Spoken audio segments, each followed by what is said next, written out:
जो school college और university में पढ़ाया जाता है वो जब कॉम्पिटिटिव एग्जाम में आता ही नहीं है।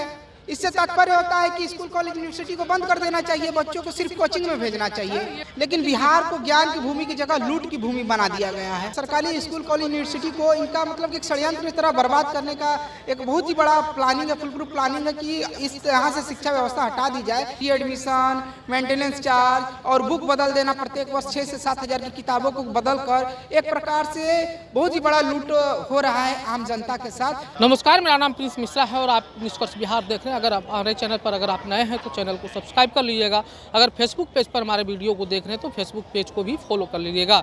अभी हम लोग जो है पटना जंक्शन पर मौजूद हैं। पटना जंक्शन पर देख सकते हैं कि यहाँ पे जिस तरीके से एक भैया बैनर लिए हुए खड़ा है, वो परिवार अभिभावक संघ के क्या कहते हैं बैनर तले जो है यहाँ पे खड़ा है और उनका जो एक पथ यात्रा है, पथ जो कि पूरे भारत में वो भ्रमण करेंगे। ऐसे में जो उनसे सीधी बातचीत करेंगे, उनसे जानने का प्रयास करेंगे कि आखिरकार बैनर के माध्यम से क्या बताना चाहते हैं, क्या संकेत है, क्या इनका तात्पर्य है, क्या लक्ष्य है। इन्हीं सब तमाम मुद्दों को लेकर हम लोग जो है सीधी बातचीत और सीधी जुड़ने का प्रयास। सबसे पहले भैया आपका चैनल पर स्वागत है। आपका बहुत बहुत धन्यवाद सर, और छात्र अभिभावक संघ के तरफ से आपका पूरा स्वागत है और आप इस मैसेज को दिखाएंगे जनता तक। और मेरा एक मुहिम है और मतलब पूरे भारत के जितने भी अभिभावक हैं उनका एक मुहिम है कि उनके बच्चों को बेहतर शिक्षा और अच्छी शिक्षा मिले और जिससे कि उनके बच्चों का मतलब कि एक बेहतर भविष्य बन सके।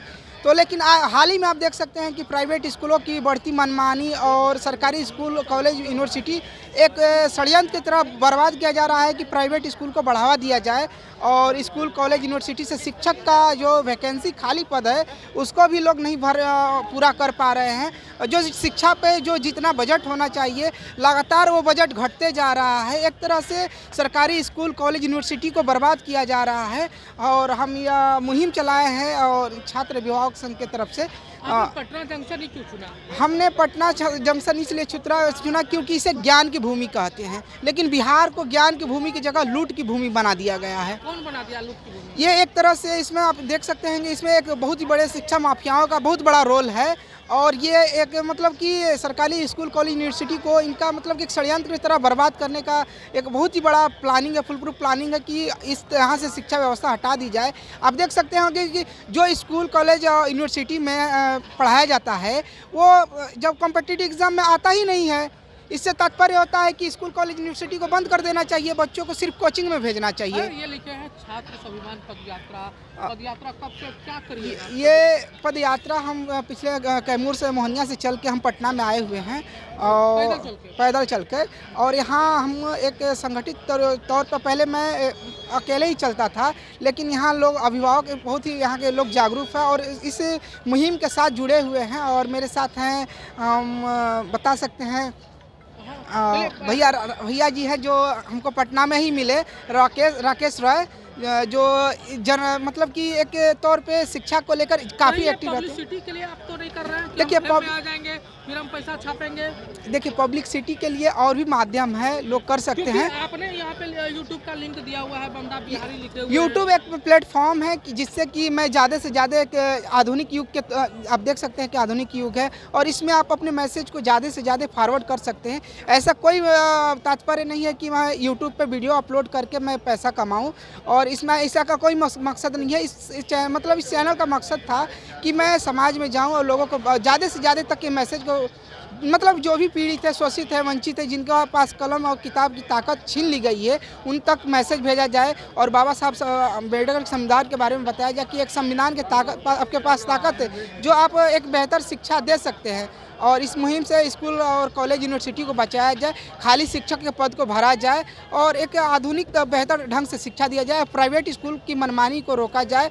आप हाल ही में देख रहे होंगे कि एडमिशन, मेंटेनेंस चार्ज और बुक बदल देना, प्रत्येक वर्ष 6 से 7 हज़ार की किताबों को बदल कर एक प्रकार से बहुत ही बड़ा लूट हो रहा है आम जनता के साथ। और लोग मजबूर हैं क्योंकि स्कूल कॉलेज यूनिवर्सिटी हमारा बर्बाद हो रहा है और अभिभावक चाह कर भी उसमें नहीं भेज पा रहे हैं। और एक प्राइवेट स्कूल माफिया जानते हैं कि अभिभावक हमारे स्कूल में ही बच्चों को भेजेंगे, जिस कारण से मनमाने ढंग से फी लेना और मतलब अनेक तरह से मानसिक रूप से बच्चों को प्रताड़ित करना। मेरा नाम दीपक गुप्ता है। दीपक गुप्ता जी। तो क्या लगता है कि आपकी इस मुहिम से शिक्षा व्यवस्था में बदलाव इस मुहिम से देखिए ये मुहिम बहुत ही लंबा चलने वाला है, क्योंकि ये अचानक कोई मतलब कि स्वरूप नहीं ले सकता है। एक विचार बनेगा, लोगों के अंदर विचार आएगी कि नहीं एक समान शिक्षा मिलना चाहिए। अभी तो लोग हंस रहे हैं कि अरे यार मेरा डीएम के गरीब का मजदूर का बच्चा डीएम के बच्चे के साथ एक टेबल पर कैसे पढ़ सकता है, लोग हंस रहे हैं। लेकिन यह आप राइट टू एजुकेशन के तहत आप देख सकते हैं कि सबको एक समान शिक्षा दी गई है। इसमें हंसने वाली जो लोग हंस रहे हैं, कह रहे हैं कि संभव ही नहीं है कि हमारा एक डीएम और राष्ट्रपति या प्रधानमंत्री के बेटे के साथ हमारा मजदूर का बेटा, काम करने वाला बेटा, ड्राइवर का बेटा, चपरासी का बेटा एक टेबल पे एक साथ पढ़ सके।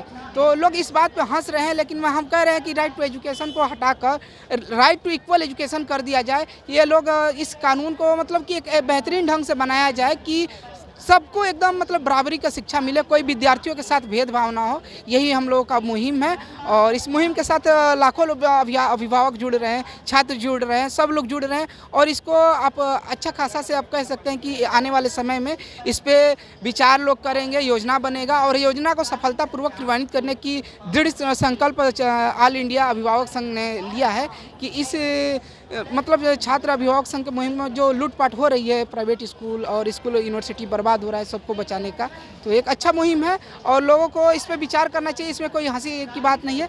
और तो देख सकते हैं कि जिस तरीके से युवक ने साफ तौर पे कहा है कि बिहार की शिक्षा नीति में जो है बदलाव लाने की ज़रूरत है, क्योंकि डीएम सीएम के बेटे तो प्राइवेट स्कूल में पढ़ लेते हैं, लेकिन गरीब जो रिक्शा चालक के बेटे हैं, जो गरीब दबके लोग हैं, उनका जो बेटा होता है वो प्राइवेट स्कूल में जो है नहीं पढ़ पाते हैं।